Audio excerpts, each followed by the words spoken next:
Scratch paper, short band paper, 1 inch, 1 inch.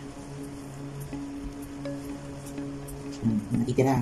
Dito din. Pag dito naman sa taas, para maging triangle, magsisimula sa 0.5, 1 inch. 1 inch sakto to. 1 inch to.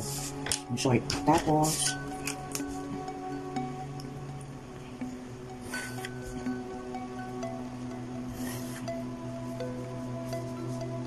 saan ako? So imagine mo, 1, 2. May 1 na, 2. Hindi 3. May 4 na. Hindi ko magagamit eh. Uneven yun.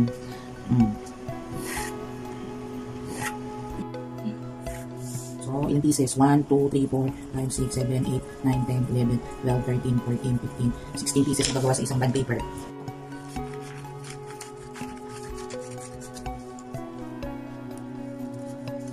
Okay na hindi perfect ang paggupit. Importante pare-pareho.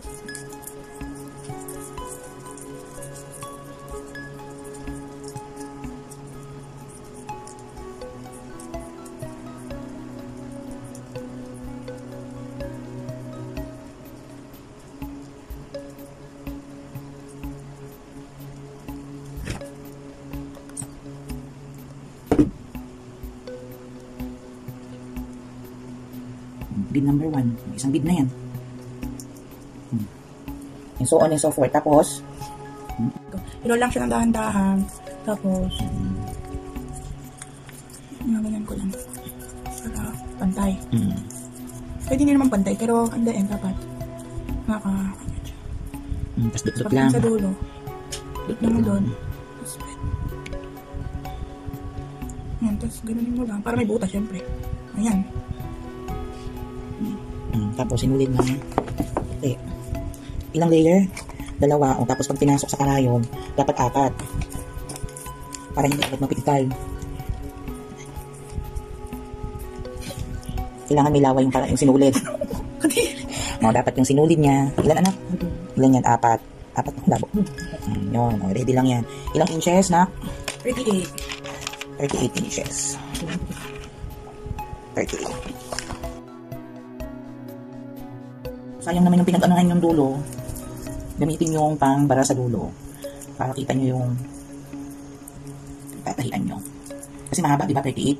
Mahaba yun. Mamaya suksok ka ng suksok sa karayong. Biglang naglalaglagan na pala. Yan lang. Ibilog. Sayang. Huwag i-flat. Sayang pag-flat. So, sa isang band paper, 16 lang. So, ang 38, masisukat natin ngayon. Hindi na natin tatapusin ito ng 38. Oh, reject yun, oh. May namadali kasi. Hindi, super na kasi. Ito pa, oh, nakalaylay pa yung dulo. Dapat nakagluhang yung dulo. Kasi ano yan, bubukar-kar. Ayun pa, oh.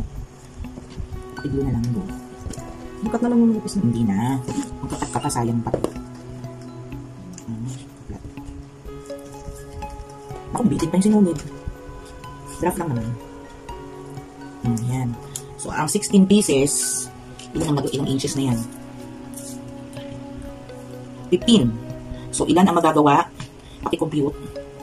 So, ilan yung 38 divided by 15? Tama? Kasi 15 inches. So, dalawang 15, dalawang 16. Oo nga, dalawang band paper. At kalahati. So, parang 16 plus 8. 16 plus 16 plus 8 pieces. O, 40 pieces, isang kwintas. Na ganito. Okay?